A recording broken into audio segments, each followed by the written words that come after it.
In a move that has sparked both hope and controversy, US President Donald Trump has announced plans to meet with Russian President Vladimir Putin in Hungary, following what he described as a very productive phone call between the two leaders. But here's where it gets controversial. This meeting comes at a critical juncture in the Ukraine conflict. Just as Trump is weighing the possibility of arming Ukraine with Tomahawk missiles, a decision that could dramatically escalate tensions with Russia. And this is the part most people miss. The timing of this meeting, scheduled just a day before Ukrainian President Volodymyr Zelensky's visit to the White House, raises questions about Trump's strategy and priorities. During their call, Trump and Putin reportedly made great progress, focusing on trade relations between the US and Russia once the Ukraine war concludes. Trump also revealed that high-level advisors from both nations will meet next week, led by US Secretary of State Marco Rubio. However, the exact date of the Budapest summit remains unconfirmed, though Trump hinted it could happen within 2 weeks.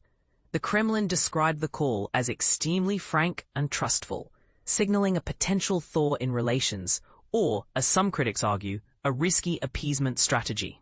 The decision to supply Ukraine with Tomahawk missiles has become a lightning rod for debate.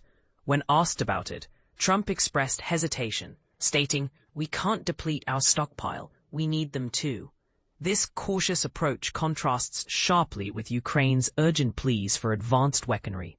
Ukrainian ambassador to the US, Olga Stefanishina, criticized Russia's overnight strikes on Ukraine just hours before the Trump-Putin call, calling it a real attitude toward peace and urging tougher sanctions and military support.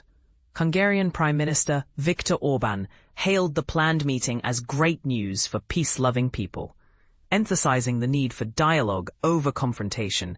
Peace requires patience, strength, and humility, Orban stated, advocating for negotiations with Russia.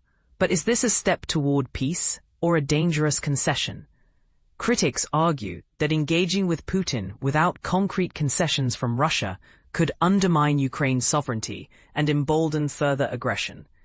Trump's stance on Ukraine has evolved significantly since his August summit with Putin in Alaska, which failed to yield a breakthrough. During his presidential campaign, Trump boldly claimed he could end the war within days, but he has since admitted the conflict is far more complex. His relationship with Zelensky has also seen dramatic shifts, from public rebukes in February to recent signs of improved cooperation. In September, Trump even suggested Kyiv could win all in Ukraine back in its original form, a stark departure from his earlier calls for territorial concessions. As Zelensky prepares for his third visit to Washington since January, the Tomahawk missile issue will undoubtedly dominate discussions. Zelensky has repeatedly urged the US to provide these long-range missiles, which have a range of 2,500 kilometers. When asked about it earlier this week, Trump remained non-committal. "We'll see, I may." Adding to the complexity, Trump's recent claim that Indian Prime Minister Narendra Modi agreed to stop purchasing Russian oil was swiftly denied by India's foreign ministry, casting doubt on Trump's diplomatic credibility.